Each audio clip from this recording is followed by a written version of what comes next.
മുംബൈ, ഡൽഹി, കൊൽക്കത്ത, ബാംഗ്ലൂർ എന്നിവിടങ്ങളിലായി നടന്ന വിവിധ ഘട്ടങ്ങളിലെ മത്സരങ്ങളിൽ നിന്ന് തെരഞ്ഞെടുക്കപ്പെട്ട 16 മത്സരാർത്ഥികളാണ് Manappuram miss queen of India 2013 മാറ്റുരയ്ക്കാനെത്തുന്നത്. 3.5 മണിക്കൂർ നീളുന്ന മത്സരത്തിൽ sari, gown, red and red വേഷങ്ങളിലായി 3 റൗണ്ടുകളാണുള്ളത്.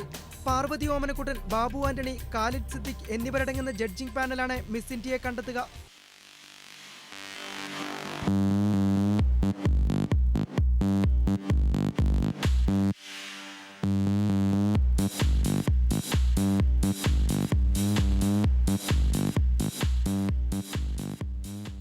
മിസ് ഇന്ത്യയ്ക്ക് 2 ലക്ഷം രൂപയും ഫസ്റ്റ് റണ്ണറപ്പിന് 50,000 രൂപയുമാണ് നൽകുന്നത്. ശരീര പ്രദർശനത്തിൽ കൂടുതൽ ആലങ്കാരികത നൽകാതെ നടത്തപ്പെടുന്ന ഒരേയൊരു സൗന്ദര്യ ദേശീയ മത്സരം കൂടിയാണിതെന്നും സംഘാടകർ പറഞ്ഞു. മെയ് 18-ാം തീയതി വൈകിട്ട് 6:30 അങ്കമാലി അഡ്ലക്സ് കൺവെൻഷൻ സെന്ററിലാണ് ഈ വർഷത്തെ Manappuram miss queen of India മത്സരം നടക്കുന്നത്.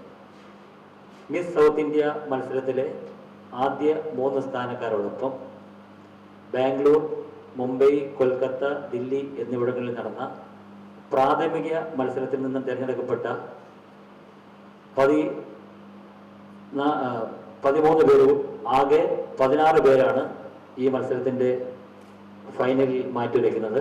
പെഗാസസ് ഇവന്റ് മാനേജ്മെന്റും മണപ്പുറം ഫിനാൻസ് ലിമിറ്റഡും സംയുക്തമായാണ് മിസ് ക്യൂൻ ഓഫ് ഇന്ത്യ 2013 സൗന്ദര്യ മത്സരം സംഘടിപ്പിക്കുന്നത്. ജീവൻ ന്യൂസ്, കൊച്ചി.